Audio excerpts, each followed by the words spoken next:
Hey, writer, ready to take your fiction to the next level?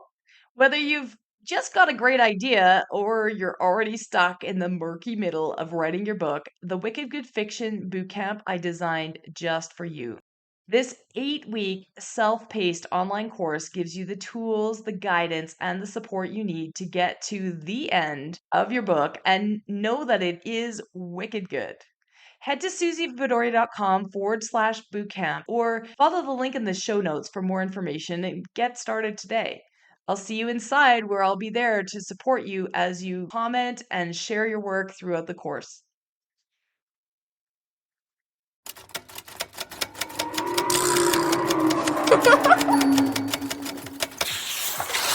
Welcome to Show Don't Tell Writing with me, Suzy Vidori, where I teach you the tried and true secrets to writing fiction, nonfiction that are going to wow your readers, broken down step by step.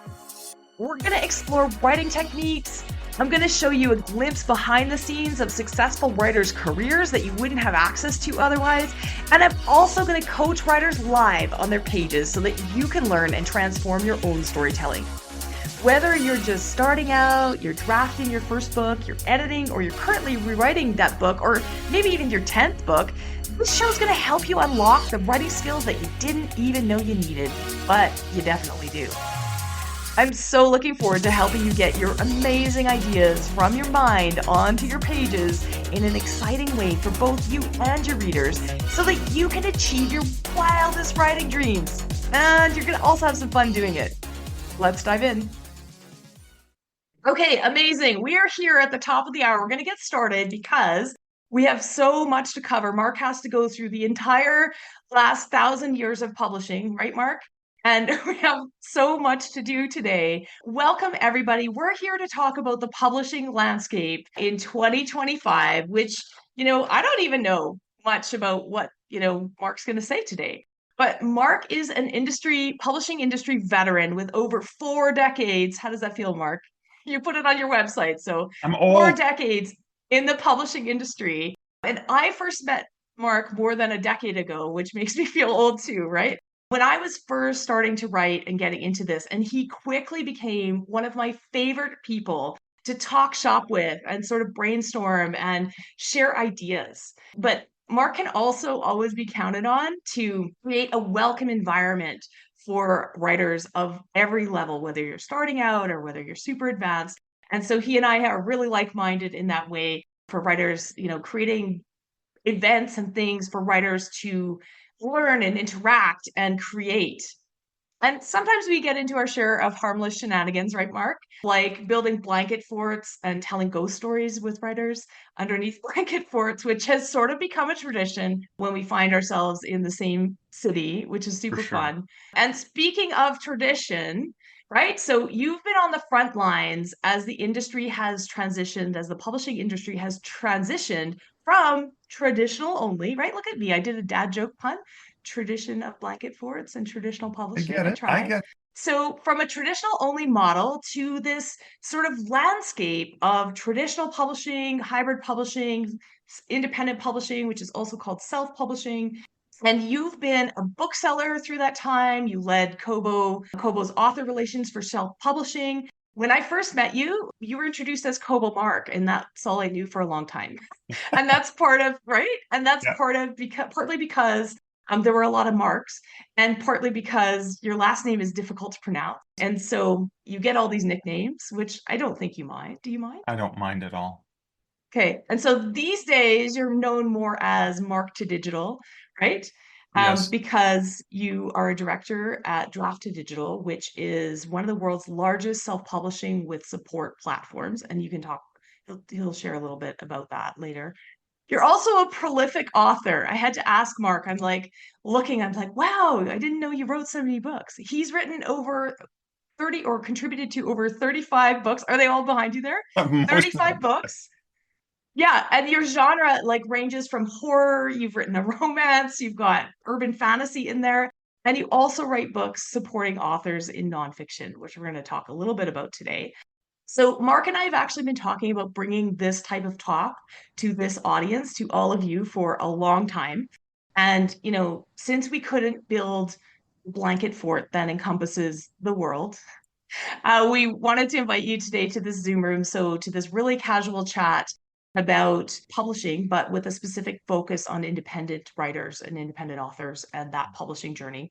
We are really pleased to welcome you today, Mark. Welcome. Thank you so much, Susie. So what I'm going to do is this is just to keep me on track because I get distracted Yep. so easily. I may see a blanket fort I run off to. Is I'm going to pop up some slides. Now, this is going to be for the people watching this live. I understand audio, you're not going to be able to see the slides, but I did see a question I'm going to answer in advance is yes, I will make the slides available in PDF format. I'll send that over to Susie and Liz, and you guys can send that off to the people who are interested in it. We But I sure am will. going And to we can even make it, we can even put that in the show notes for the Yeah, exactly. So podcast. people who might want to see So they the can grab pretty it. visuals and stuff. But it's more or less just to keep me on track as there's certain points I want to make sure we talk about before we dig into the Q&A. So let me just Awesome. spend the next 15 minutes or so going through that relatively quickly. So don't worry, you will be getting those slides. And The entire 1,000-year history, right? yeah, and it's only a 62 page of slides. That's all it is, or no, 142, something like that. We'll get there.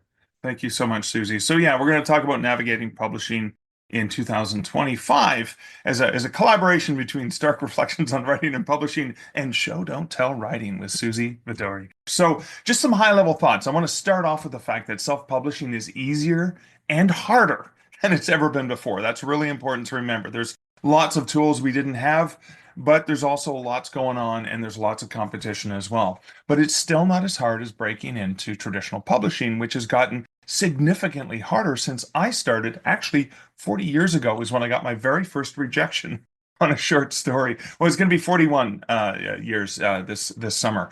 But this is an important element that we forget no matter how we approach publishing is that it's a business. And so is self-publishing. And forgetting that self-publishing or traditional publishing is actually a business is devastating. If you forget that, that's you're missing out on an important element of why this industry exists. And some books may make economic sense for a publisher to invest in, and some might never, but they may fit a niche market. And just at a high level of cost. So, for example, here in Canada, and it may be different in the States as well, because we're a smaller country here, but a publisher might need to sell 1,000 copies in order to earn out what they've invested into a book. But a self-published title might need to sell only 100. And I get into some of those examples, but I'm going to give you first a very super brief history of publishing so we can understand where we are today.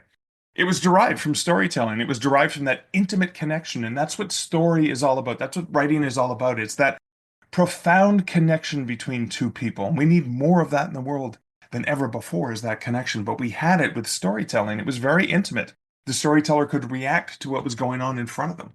It evolved when we realized that we could put things on paper and we could transition that. Somebody could write a story down, send it to another village, and then that story could be read by other people in other places. See, Susie, I did build a dad joke into that because the very first thing written on a scroll was a knock knock joke. It was knock knock, who's there? Scroll, scroll who? Scrolling, scrolling, scrolling down the river because I'm a CCR fan. Then I knew there was going to be some dad jokes. Thank you for that, Mark. So what happened is that was still limited, right? You can only get stuff limited, like the hand scrolling. So when movable type or Gutenberg's printing press and binding, when that happened, books suddenly became available to more people than ever before. And that every transition in publishing, every time we expanded the audience and more books were available, more writers were needed, more publishers were needed. Very, very important. But they were still hardcover. They were expensive. It wasn't until pulp magazines and the mass market paperback were able to bring books to people who could afford the books at a much cheaper price than ever before and with larger distribution. Again, great opportunities for writers for writing in the pulp era and also being able to get stuff into mass market paperback. But again, even though we had things like pulp and mass market paperback, there's still this prestige associated with publishing and literary and awards and all of the mystique that's involved in the romanticized version of a writer. When Amazon started with online book selling, and this started in the late 90s, that was a game changer. I grew up in a hometown that didn't even have a bookstore, and the library was closed for 2 months during the summer. So that was a significant game changer in terms of books being available more broadly. But it wasn't until the release of ebooks and digital that there was finally the most significant shift we've seen in the publishing industry, which has created the most opportunity for writers because it removed a lot of the gatekeepers that were in London and New York and Toronto and places like that. And it allowed books to be published for lower cost and get to more people around the world than ever before. And that created opportunity for writers. But what's most important is when we look at the evolution of publishing, we don't think, for example, when we look at, oh my God, now that Gutenberg did this invention, the scrolls are gone and that's going to destroy everything. Because it's not about completely replacing, although I don't think there's not as many scrolls around as there used to be, but it's not about completely replacing things with new technologies. As I learned from Mitch Joel, everything is with rather than instead of. Mitch Joel is a Montreal slash New York Canadian Seth Godin kind of guy who does digital marketing. The 6 Pixels of Separation podcast is a phenomenal look at digital marketing. And that's the way he looks at it. And I remember this on Twitter back in 2011 when the ebook was really starting to take hold was somebody tweeted the book didn't die, it just had babies. It's just an additional way we can enjoy books. And speaking of additional, we have to think about self-publishing not as rejection, but about choice and about taking control. And when done correctly, the only self in self-publishing should be self-directed. Because really, we still need to hire all of the professionals involved, just like a publisher does. And that's what an indie author will do is hire the editors, hire the designers, etc., to make their book as good as possible to get it out into the world. And they've adopted the term indie author in order to differentiate themselves from sort of that negative stereotype that comes with self-publishing. Removes that connotation, but it's also a recognition by how this business has grown in the past 15 years or so. And what I love, because I love tracking traditional publishing and self-publishing, and I love finding parallels, when you study history, you can see patterns emerging. And I see that indie authors today are evolving in the same way that traditional publishers have evolved in the past, through passion, through hard work, through new forms, through pricing, through niche markets. 1927 in New York, Bennett Cerf and Donald Klopfer said, "We are going to publish a few books on the side at random." They became Random House, one of the world's largest publishers right now.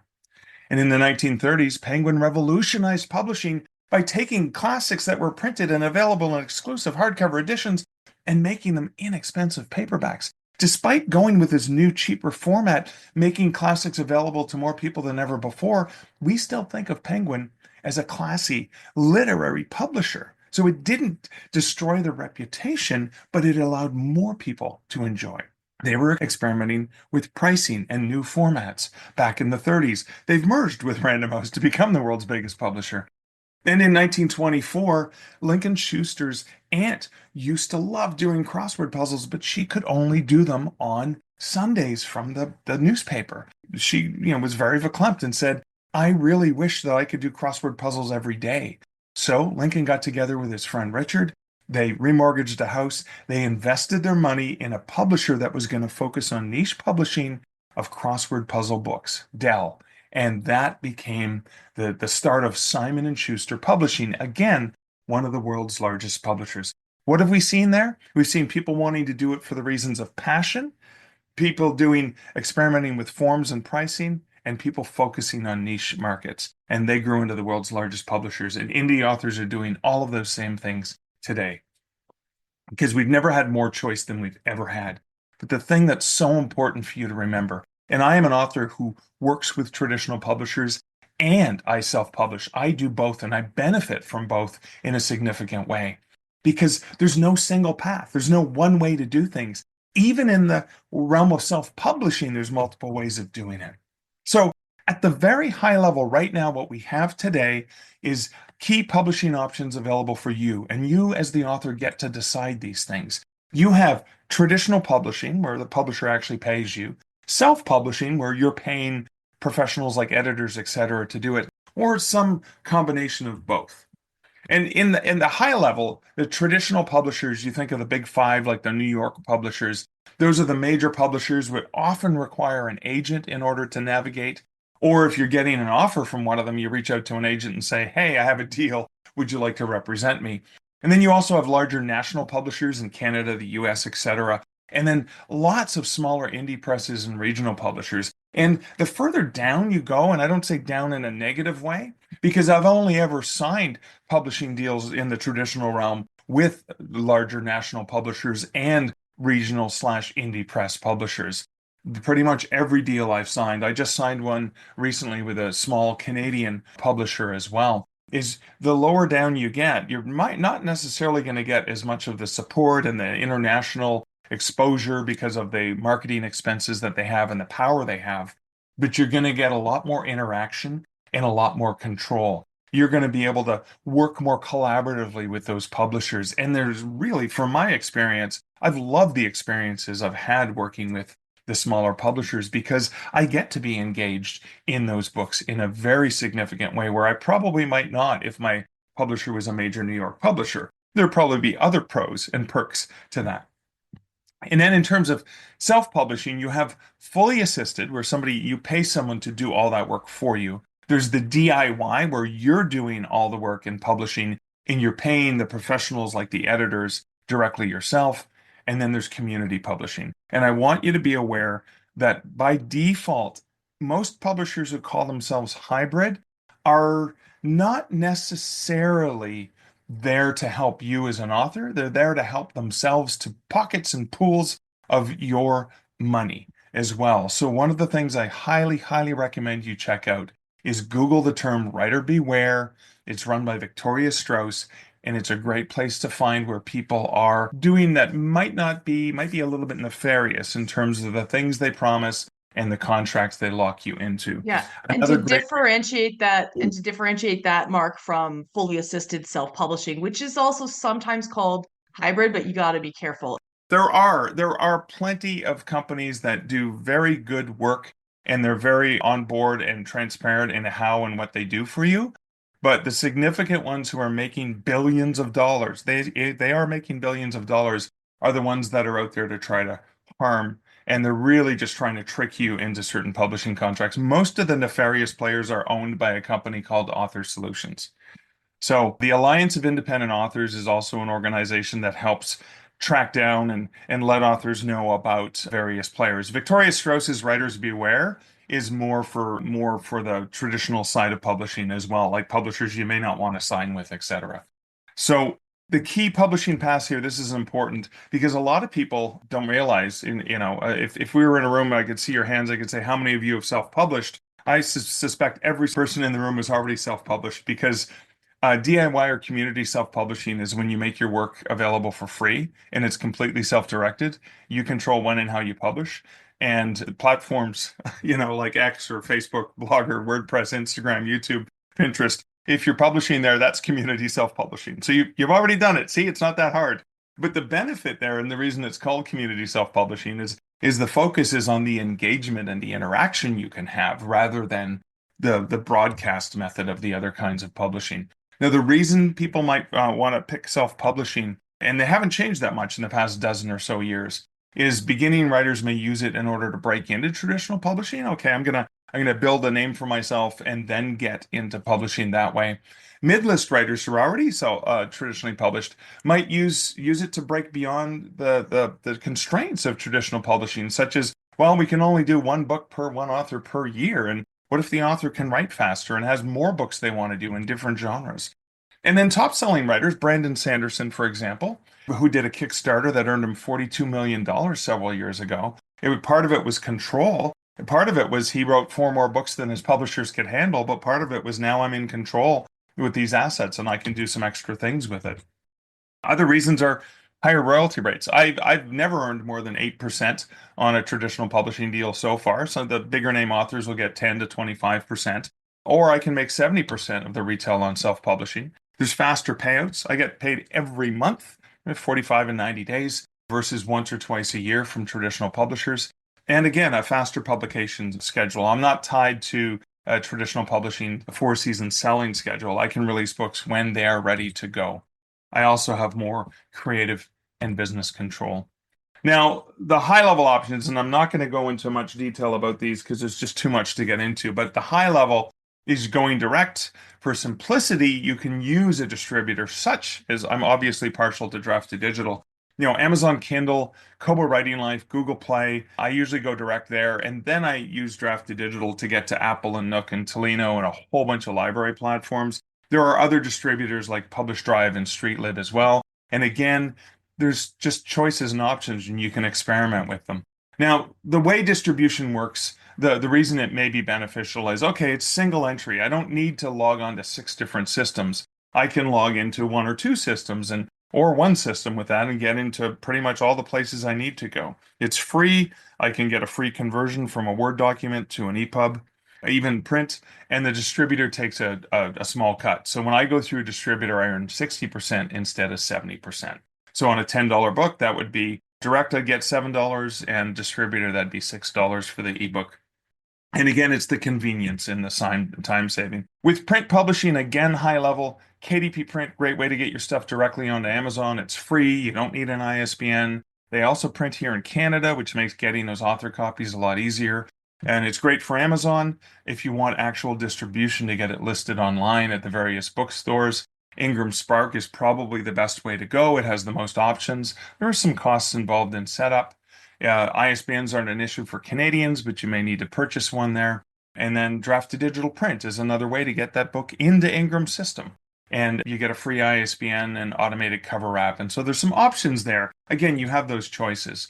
For audiobook, you've got ACX is the big player, Audiobook Creation Exchange, gets that on Amazon and Apple.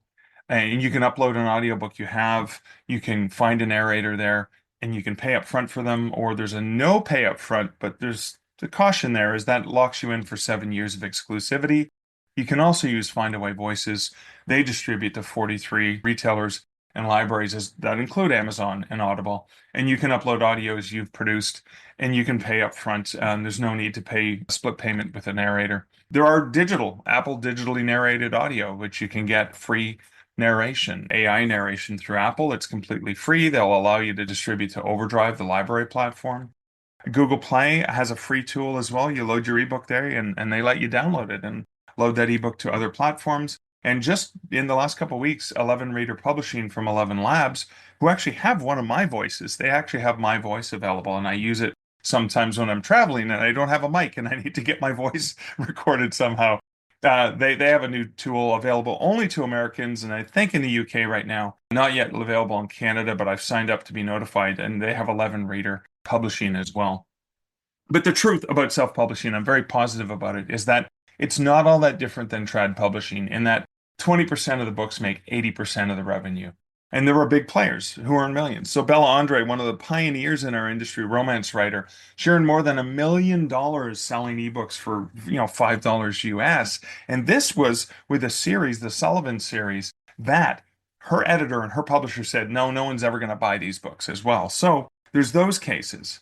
And many authors do really well. There are thousands of authors earning more money in self-publishing than they ever earned just being traditionally published and being a mid-list author. And most authors will make some money. Many will never sell.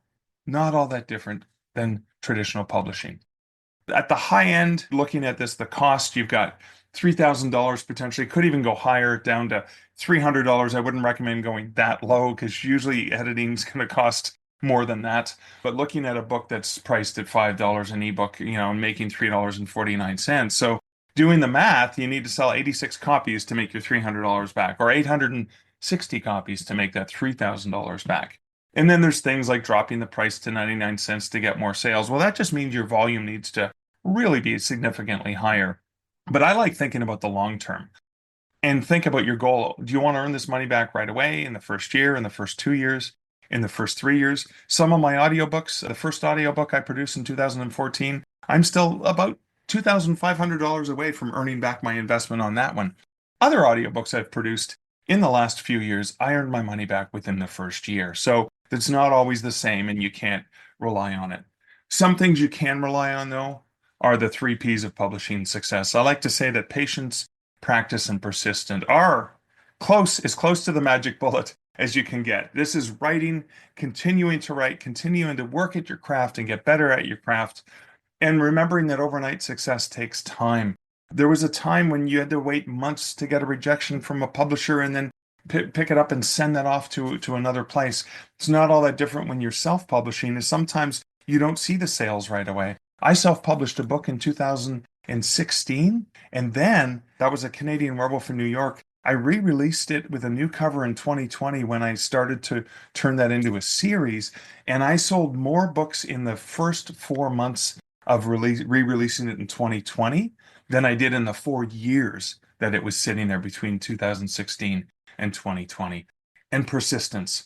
It's basically getting those rejections or whatever it is and not giving up and trying again and believing in yourself and continually getting better at your craft and writing your next book.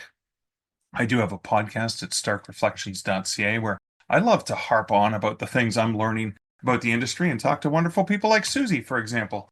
And my contact information is there.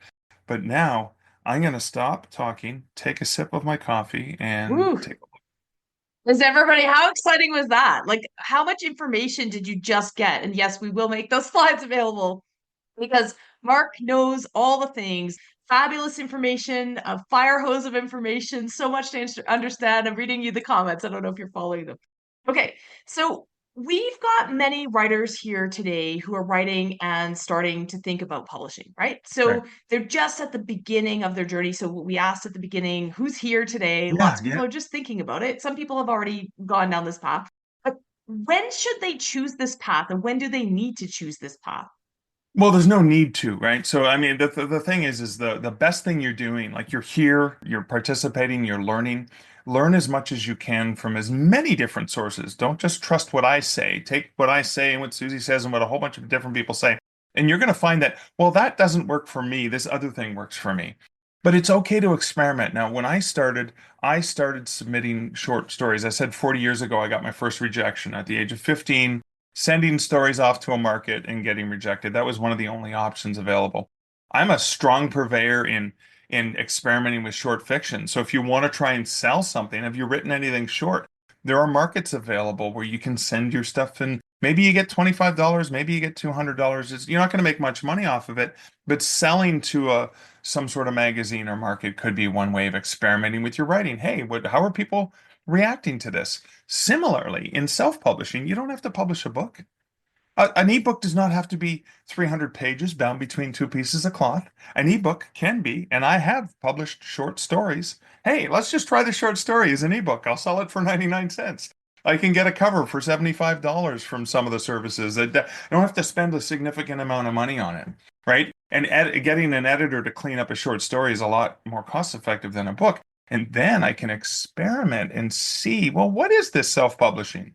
Like Build your readership, right? Like, because if they're reading your short stuff, then maybe they'll read your long stuff, and if they're reading yeah, your long stuff, they're gonna like people think about it. When you read a book and you're finished, you automatically go and say, "I love that. What else did they do?" Right? yeah. So you're building a body of work, and it doesn't have to always be novel, novel, novel, novel, novel. Right? Exactly. Yeah, and again, like just think about a band doesn't start off playing at Massey Hall in Toronto or Radio City Music Hall or the major venues. They start off in a local pub, right? Potentially Yeah. playing or at their high school gymnasium playing whatever. So it's the same thing. Think about that with your writing. You can start with some smaller projects and it's not as scary. It's not as big a deal. Like, oh, no, I'm just going to self-publish this short story. I'm not even going to tell anyone about it because I just want to see how it works, right? Yeah. That's great. And what about genre? Does genre matter when we're looking at like do some genres do better? I mean, I didn't 100%. really ask Yeah. you this No, question, but in answer general, it for these guys. 100%. And I have access. Remember, I have access to the sales data from Drive to Digital. I've worked in the industry for years.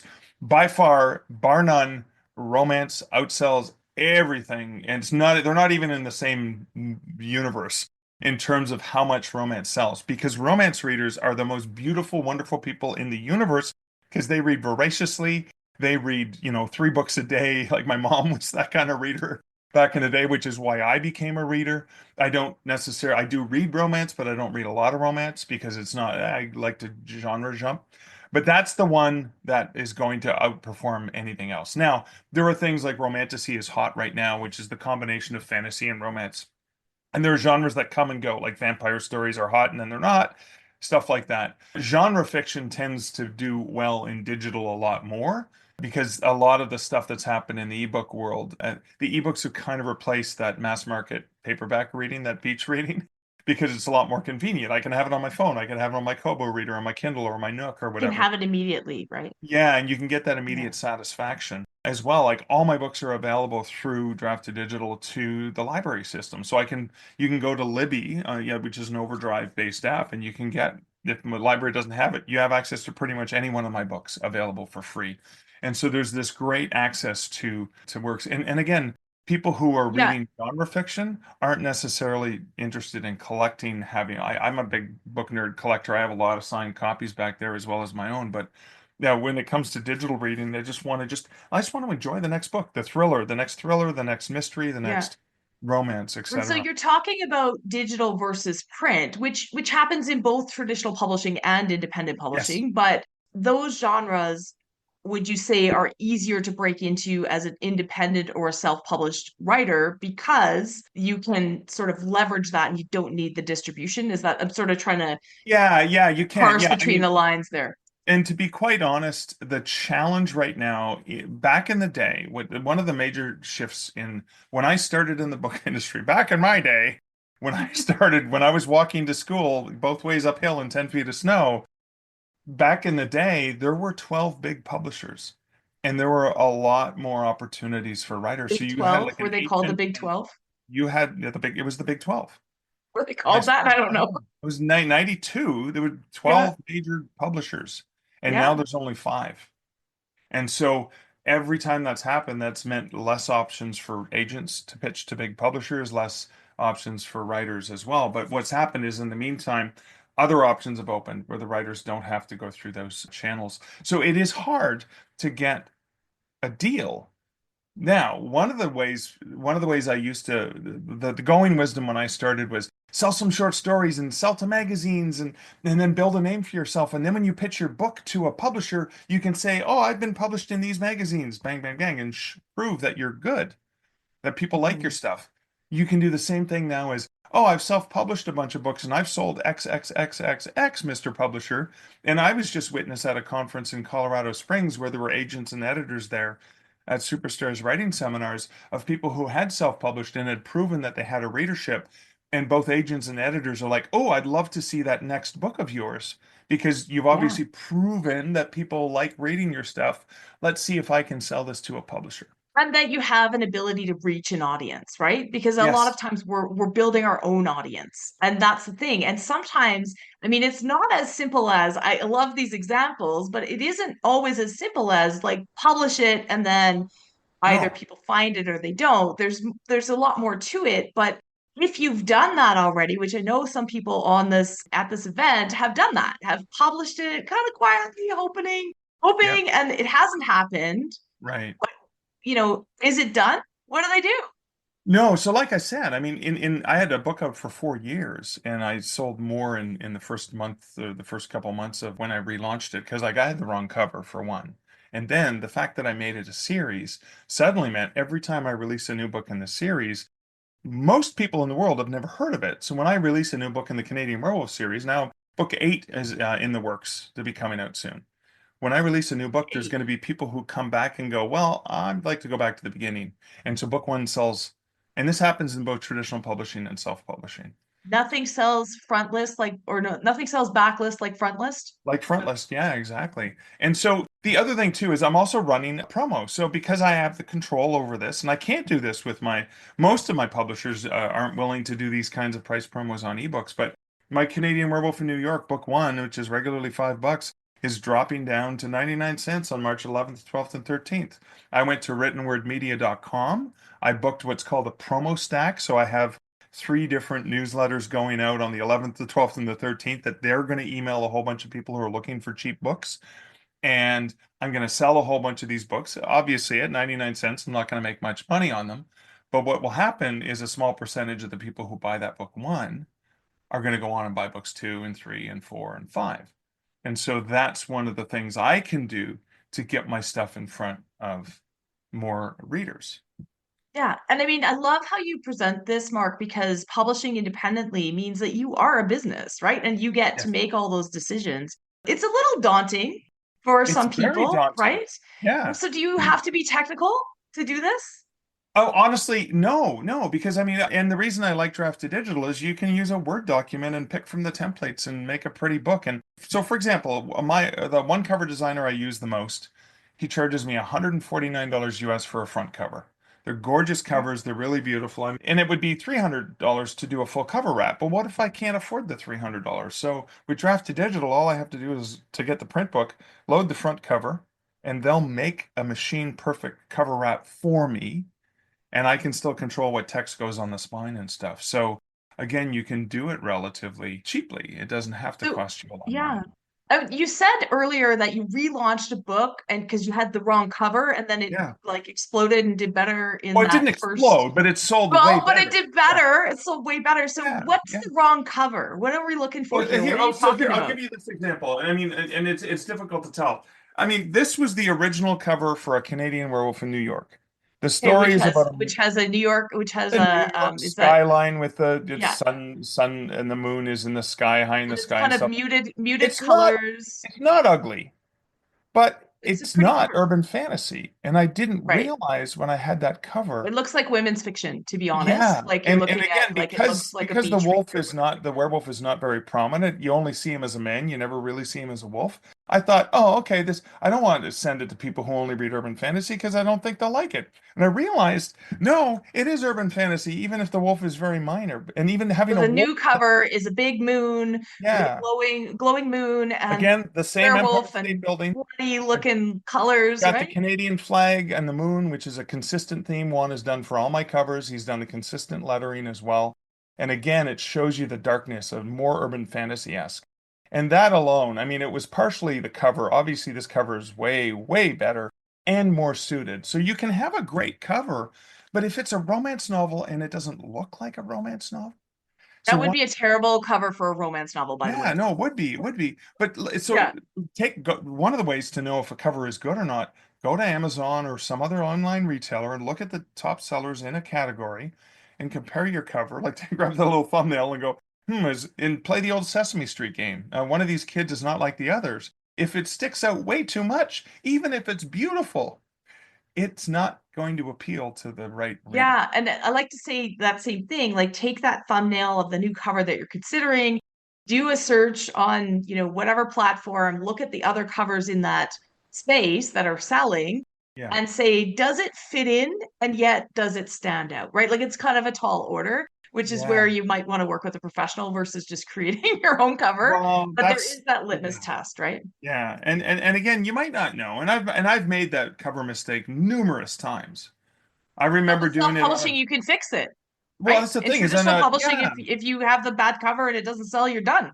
That's it, right? yeah, and I did that with a short story where I was like, I had a really crappy cover, and then I know when I updated the cover, and it only cost me $50 to get the new cover. So, but when I upgraded to a $50 cover, I actually made money on this short story, Yeah. as opposed to, oh look, I made 35 cents. Hey, let's talk about AI for a really brief moment because we could have a whole other event on AI and our feelings Yeah. and thoughts about it. But you know, what about AI covers? So I'm not against them.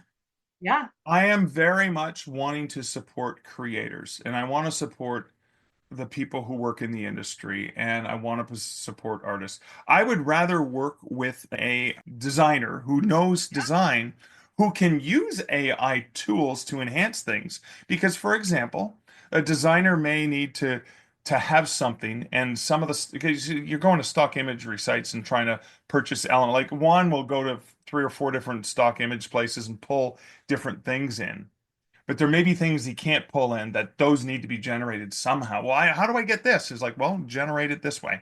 So, but I would rather have a professional who knows what they're doing do that rather than me. And the other thing, that the scary thing is, if you do leverage AI in generating covers, not only is there the issue of potentially putting someone else out of business, right? Like they can't do the work because they're suddenly getting whatever.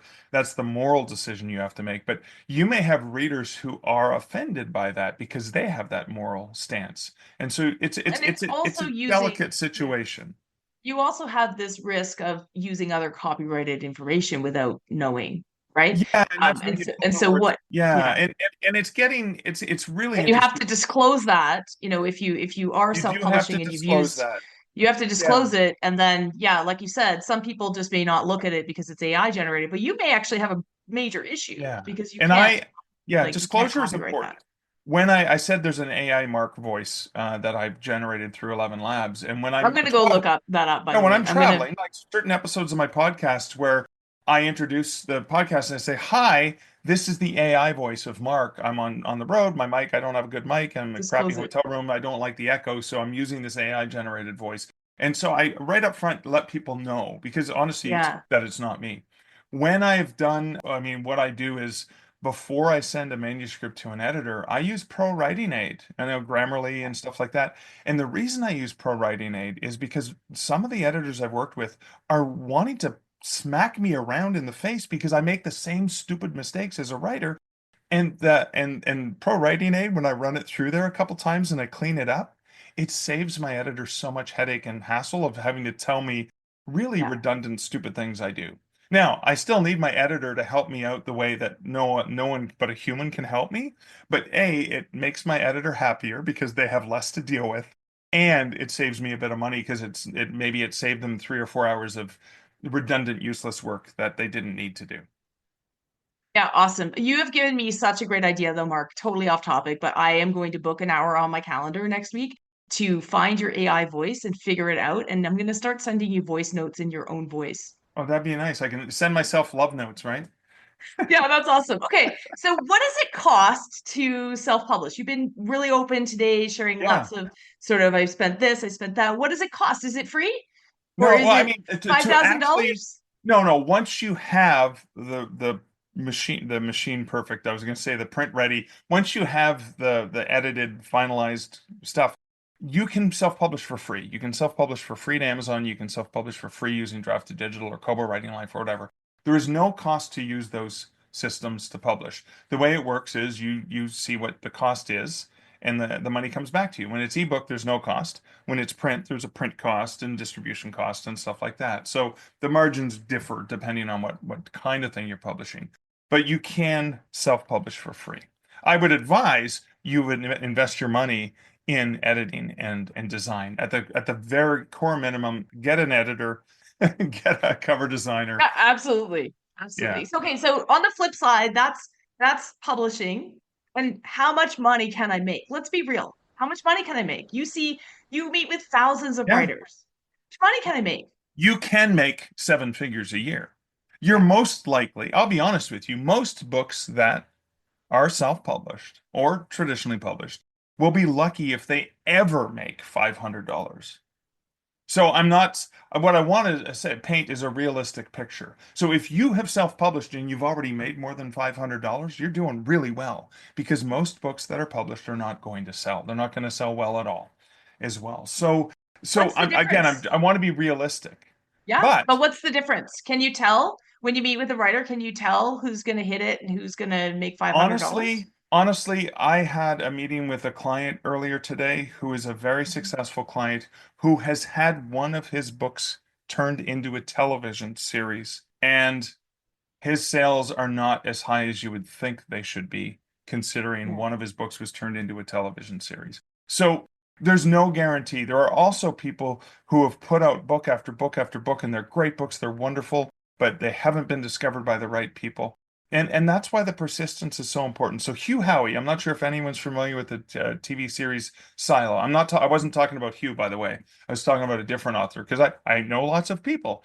But Hugh Howey, his book Wool was adapted into Silo on Apple TV series. I think they're going into season 3 or something like that, and it's doing really, really well. Wool was his 10th book, and his first 9 books didn't really sell. So he didn't Yeah. make much money. He didn't make money off those first 9 books until Wool just started to do really well. And it started to do really well around 2012, 2014, by the way. So it's not like it just got turned into a movie immediately. I mean, Ridley Scott optioned it back in the day, and that got him on the attention from a bigger publisher who bought the print book only rights, and then that fell through over years, and then Apple picked it up. So again, it doesn't happen overnight, right? So that's something that's really important to remember. Again, I self-published my first book 21 years ago. And I probably, on that book, that first version of One Hand Screaming, the very first book I published, a collection of short horror stories, I probably made about maybe $1,000 in total over 20 Yeah. years. I didn't make a lot of money off of it. Fortunately, I know more. And when I released a double-sized, expanded version last year, I did make several thousand more on that book in a very short time period. But again, Yeah. add 20 years of experience doing it. So I learned a few things. Yeah. Awesome. Okay. What resources are there to help indie authors learn? Which book of yours should we start with?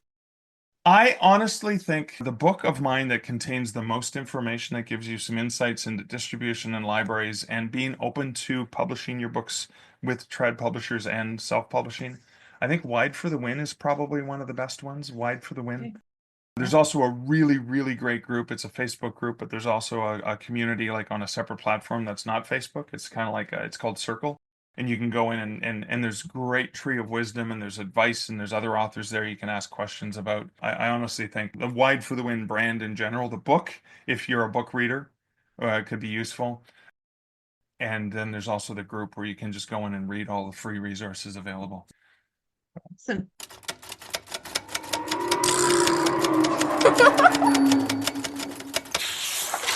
Thanks for tuning in to Show Don't Tell Writing with me, Suzy Vidori. I'll be continue to bring you the straight goods for that book you're writing or planning to write. Please consider subscribing to this podcast and leaving a review on Apple Podcasts, Spotify, or wherever else you're listening. Also visit suzyvidori.com/newsletter to hop on my weekly inspired writing newsletter list, where you'll stay inspired and be the first to know about upcoming training, events, and writing courses that happen in my community. If you're feeling brave, check the show notes and send us a page of your writing that isn't quite where you want it to be yet for our Show Don't Tell page review episodes. Remember, that book and your writing is going to open doors that you haven't even thought of yet, and I can't wait to help you make it the absolute best. If you're feeling called to write that book, keep going, and I'm going to be right here cheering you on. See you again next week.